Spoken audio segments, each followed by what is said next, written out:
இன்னைக்கு நம்ம எப்போதும் அரைக்கிற சட்னி மாதிரி இல்லாம புதுவிதமா புதினா சட்னி எப்படி அரைக்கிறதுன்னு பார்க்கலாம். வாங்க வீடியோக்குள்ள போலாம்.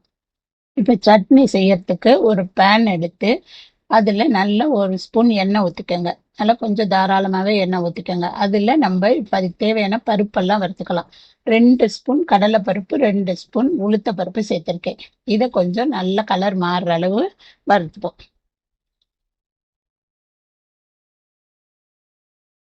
இதை நல்லா கொஞ்சம் வறுத்துக்கோங்க.